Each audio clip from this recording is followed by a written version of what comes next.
6 апреля средневзвешенный курс таджикского сомони к доллару США составил 10,91 сомони к $1. Курс сомони к рублю составил 0,13 сомони за 1 рубль. Курс сомони к евро составил 11,96 сомони за 1 евро.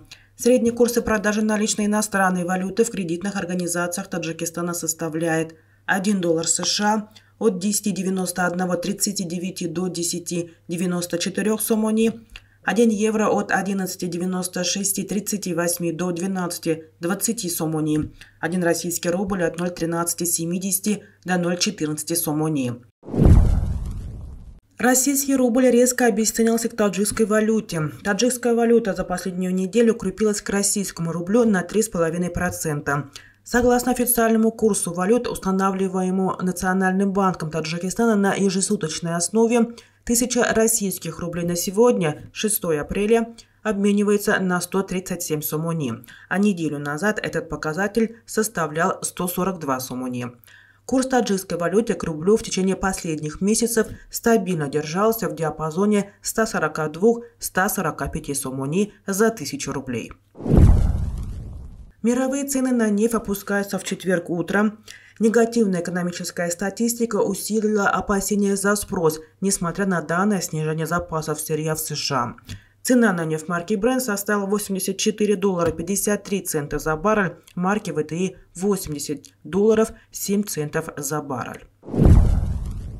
Золото умеренно дешевеет в четверг утром, торгуясь чуть ниже $2030 за тройскую унцию. Цена опускается в рамках коррекции и на фоне укрепления доллара, при этом базовые факторы продолжают оказывать поддержку котировкам. Сберегательный банк Республики Таджикистан, Амунатбанк и ОАО Азертуркбанк Азербайджанской Республики подписали меморандум о взаимопонимании. Об этом сообщает пресс-служба Амунатбанка. Документ был подписан руководителями банков в рамках инвестиционного форума Таджикистана и Азербайджана, который состоялся 4 апреля в Душанбе. После подписания документа также состоялась встреча Б2Б между руководителями Амунатбанка и Азертуркбанка, в ходе которой были обсуждены вопросы двухстороннего сотрудничества и налаживания банковских операций, таких как открытие корреспондентских счетов, круглосуточное размещение, обмен валюты и взаимообмен практикой сторон.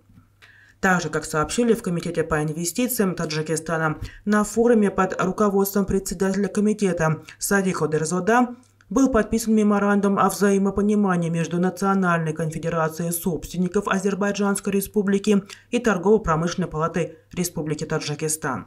В форуме приняли участие более 200 участников с обеих сторон, в том числе руководители и должностные лица министерств и ведомств, предприниматели и инвесторы, а также представители компаний и предприятий различных сфер экономической деятельности. В Узбекистане будут вознаграждать потребителей за сообщение о товарах с истекшим сроком хранения, непригодных к употреблению. Об этом говорится в постановлении президента от 4 апреля, сообщает Фергана со ссылкой на пресс-службу Минюста Республики Узбекистан. Обращение таких товаров и фактах производства и оборота несертифицированной и контрафактной продукции следует направлять в единую информационную систему. Ожидается, что компетентные органы будут рассматривать их в короткие сроки. Размер вознаграждения в сообщении Минюста не приводится. В январе 2023 года товарооборот между Казахстаном и Россией увеличился на 17,6% по сравнению с аналогичным периодом прошлого года и составил около $2 миллиардов. Этого удалось достичь за счет роста экспорта товаров из Центральноазиатской Республики в Российскую Федерацию, отмечает finprom.kz. Если в первом месяце прошлого года страны наторговались друг другом на $1,67 миллиардов, то в начале 2023 года соответствующий показатель добрался до отметки около $1,97 миллиардов. Издание, ссылаясь на данные Бюро национальной статистики Агентства по стратегическому планированию и реформам Казахстана, уточняет, что за отчетный период объем поставок товаров и услуг в Россию вырос на 52,5% с $573 миллионов до $869,6 миллионов. Импорт из России в Казахстан, наоборот, снизился на 0,5% по сравнению с январем 2022 года, составив 1,1 миллиарда доллара. По данным Министерства торговли и интеграции Казахстана, в республике действует порядка 8 тысяч компаний с российским участием и 3348 совместных предприятий. По итогам 2022 года объем товарооборота между странами вырос на 2 миллиарда долларов до 26 миллиардов долларов.